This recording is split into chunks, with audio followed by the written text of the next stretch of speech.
Bwana, uko katika mitandao ya kijamii bwana, habari moja ni kuhusiana na penzi la Harmonize Tembo pamoja na mwanadada Kajala bwana, kuwa tayari watu hao wamesharudiana baada ya watu kuanza kuhisi baada zile gari ambazo zilizokuwa zikipostiwa Defender.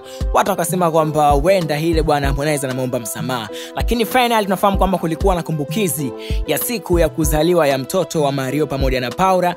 Yeye mwenyewe Harmonize alienda pale, zile momenti ambazo zilikuwa zikiendelea pale, watu wengi sasa wakapigia mstari kwamba watu hao tayari wamesharudiana. Sasa bwana, master wengi na watu maarufu kutokea hapa ndani ya mipaka ya Mama Samia hapa Tanzania, especially Juma Lokole. Tufahamu kwamba Juma Lokole ni miongoni mwa watu au washikaji ambao walikuwa wakiweka shinikizo kati ya watu hawa wawili kurudiana, yani Kajala pamoja na Harmonize. Nafahamu kwamba siku kadhaa zilizopita bwana, katika michuano ya Samia Cup pale jijini Dar es Salaam bwana, Harmonize pamoja na Kajala walikuwepo pale katika viwanja vile vya mashindano ya mpira wakati yanaendelea. Tunafahamu kwamba Kajala alikuwa ni timu Ramata, lakini pia Harmonize alikuwepo pale, lakini kilichokuwa kinatokea pale ni yeye Juma Lokole kushinikiza kwamba Harmonize atoke pale alipokaa, asogee pale kwa Kajala wakumbatiano. Kampeni yake ilianza muda sana kuhakikisha kwamba yeye Harmonize pamoja na mwanadada Kajala wanarudiana. Finally bwana,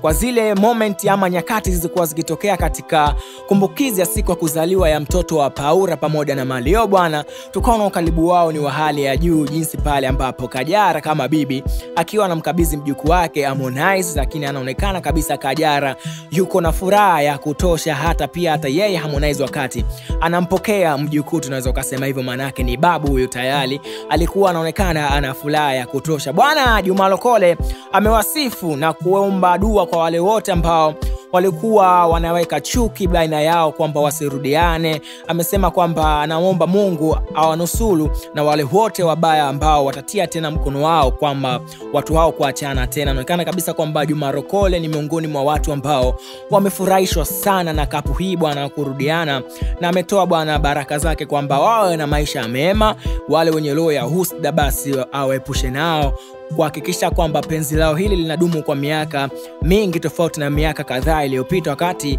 wameachana. Lakini pia yeye Juma Lokole amemsihi Paula kwamba amsamehe Harmonize, kwani yeye ni mwanadamu hajakamilika. Na tukaona kwamba pia Paula mwenyewe alikuwa akiongea na Harmonize kwenye tukio lile bwana la kumbukiza kuzaliwa ya mtoto wake, anaonekana kabisa hana hata chuki wala kinyongo. Sasa na master wengi tofauti wameonekana bwana kufurahishwa na kapu hii kurudi in town, akiwemo Juma Lokole ambaye ameshindwa kuficha hisia zake kupitia ukurasa wa Instagram bwana, ameweza kuwapongeza kapu hiyo, lakini pia na kumsihi mwanadada Paula kwamba amsamehe Harmonize, kwani yeye mwenyewe ni mwanadamu. Sasa kupitia kwenye section ya comment hapo chini, dondosha comment yako, wewe pia umefurahishwa na kapu hii kurudi hapa mjini kama watu wengine ambao wanafurahishwa, ikiwemo Juma Lokole ambaye anaonekana wa kwanza kabisa kutoa baraka zote kwa penzi hili kwamba lidumu tena kwa miaka mingi tofauti na siku za nyuma ama miaka ya nyuma iliyopita. Dondosha comment yako ili sisi tuweze kujua kwamba watu nyinyi mna hisia zipi kuhusiana na kapu hii hapa. Hii ni Film Online, paka pale baadaye. Mimi naitwa Dimswat, bye bye.